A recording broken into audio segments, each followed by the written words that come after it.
Welcome to the Tech for All channel, and it's showtime again. Today the focus is on the Bugs 2.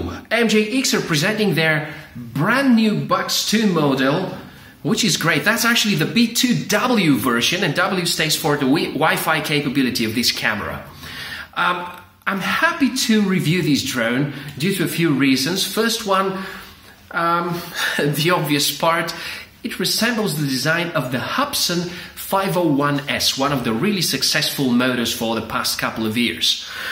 It does bring, though, the great flavor that MJX are including in their drones. Has the motors of the Bugs 3, and we know that these motors work very nicely and they're very balanced and are causing literally no vibrations. And you can check out the videos with my Bugs 3, even without a stabilizer and dampers. There's almost no jello effect, and I expect the same with this drone too.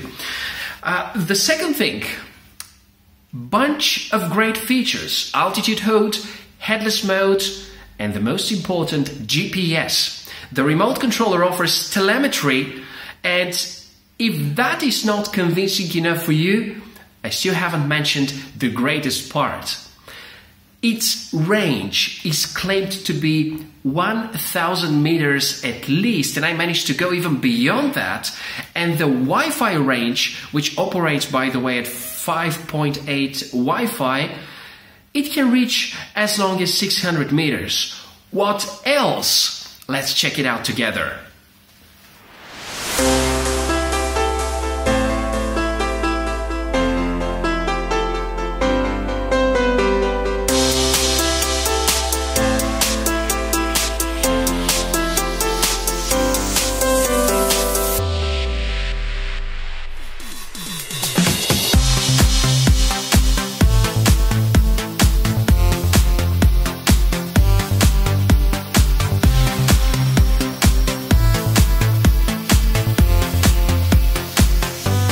Just look at it, it's totally awesome. Good materials quality, that's a little subjective, but it's good for its price. The motors are fine, not powerful enough to lift an action camera and a gimbal at the same time, but good for carrying the camera at least. I like the usage of prop nuts here. You no longer need a special tool, as we do for the Bugs 3.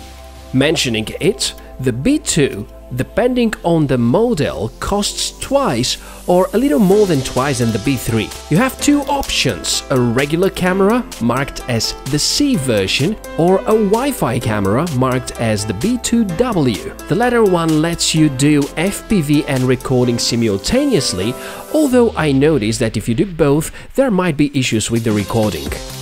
The Bugs 2 is everything that the B3 can, plus altitude hold, headless mode, GPS, camera, telemetry on the TX, at least twice better range, and smartphone holds. Doesn't have any prop guards or extended legs. We have the same 1800 mAh battery as the older B3. This, however, comes at a semi-convenient housing. I said that because the charging port is a kind of pain to use.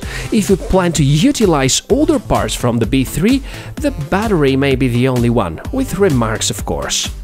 Quite obviously, the competition of that drone will be the low-end GPS-based drones. If you're choosing between this one and the Biotoys X21 or X16, keep in mind that they operate at 11.1 volts and support around 500 gram payloads. That guy here might carry just half of that. So, if good but not too stable footage is fine with you, and half a kilometer of FPV plus 1 kilometer control range is okay, take the B2W. It is very stable, very responsive and relatively easy to fly. The new kink of the entry-level GPS and photography drones? Maybe. It is super solid for sure.